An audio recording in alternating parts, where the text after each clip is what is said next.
FRQ 324.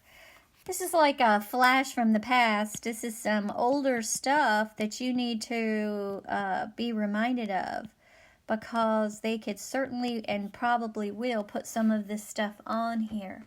So this is great practice, all right?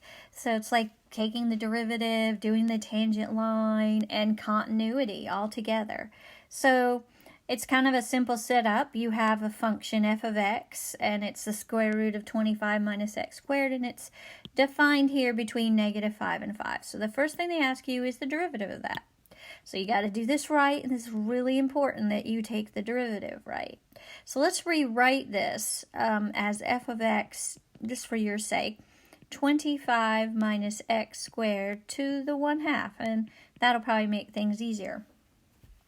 So then f prime of x would be 1/2 of 25 minus x squared to the -1/2, and then the chain rule, you would have to multiply that by -2x.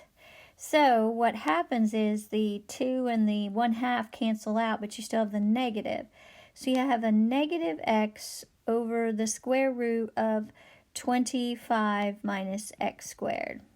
So f prime of x is equal to that, -x over 25 minus x squared. All right, let's go on to part B. Part B says write an equation for the line tangent to the graph at x equals -3. And so we need a point. We know we need a point, and we need the slope. So for the point, we would say, and it's at x equals -3. So f of -3 is the other part of the point. So that would be 25, the square root of 25 minus -3 squared, which is 9, which is the square root of 16, which is equal to 4. So the point is -3, 4. And the slope would be f prime of -3, and that's equal to -3, or +3, over the square root, we already done this, of 16, which is +3/4. So we have a point and a slope, so our equation would be y minus 4 equals 3/4 x plus 3. Y minus 4 equals 3/4 x plus 3. Okay, so I can definitely see this stuff happening. All right, part C says let the function be defined by g. We got, so here they are. This is like another question. Just they introduce another function, g.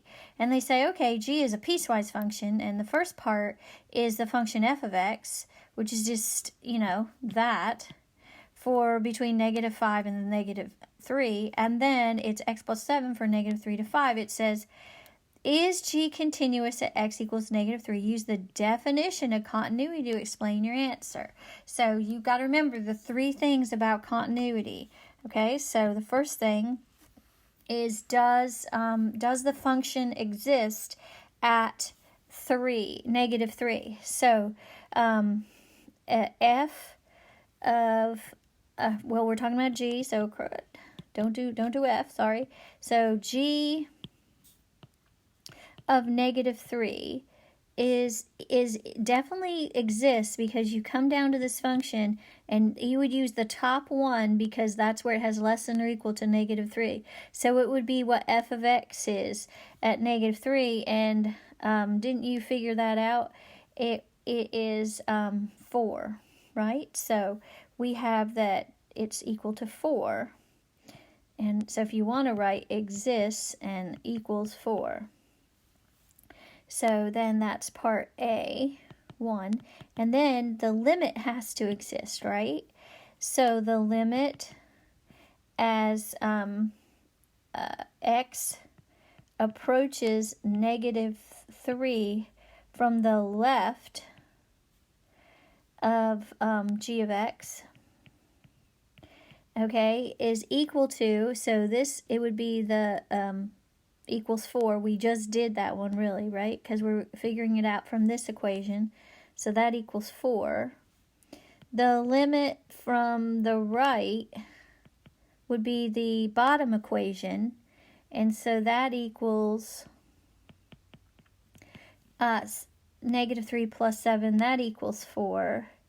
And so therefore the limit of x approaches negative 3, period, of g of x exists, because they both exist and are the same thing, and equals 4.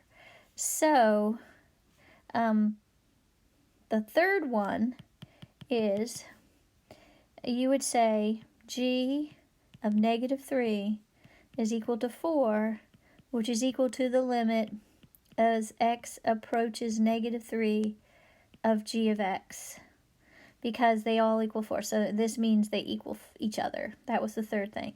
The function has to exist at negative 3. The limit has to exist at negative 3. And what the function is and what the limit is has to be the same. So this third thing ties it all in. So yes, the function g of x is continuous at x equals negative 3. That's the only thing we were able to prove. Okay, so let's go to part D. And I think I could probably do D up here. I'll erase this blast from the past, and that way we don't have to go to a new page. So D says find the value of 0 to 5. So it's an integral, it's a definite integral, and that's all it is. They just stuck that in there. Can you do a definite integral? So you have 0 to 5, and you have x, and then the square root of 25 minus x squared dx. And so you're going to use u substitution. So you're going to say let u equal, I'm going to run out of room. I should have just gone to the next page. So let me rewrite it on the next page.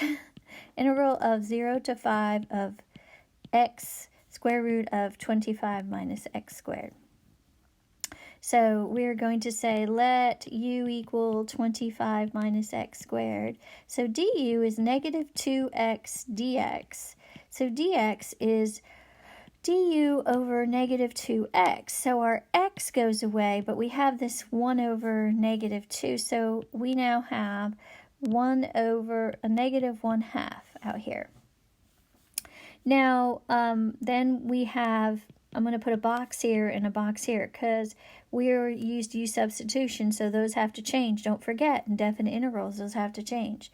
So this would be u to the 1/2, right, du. And so now it was 0, and I have to say 25 minus 0 squared, so this is 25. And then this is 25 minus 5 squared, which is 25, so that's equal to 0. So my new integral is a negative 1/2 from 25 to 0 of u to the 1/2 du. And that can't be. We have to switch it around, and it becomes a positive 1/2, 0 to 25, u to the 1/2 du. So I didn't give you a easy one. They give you one that's testing, do you know everything? And now take the antiderivative.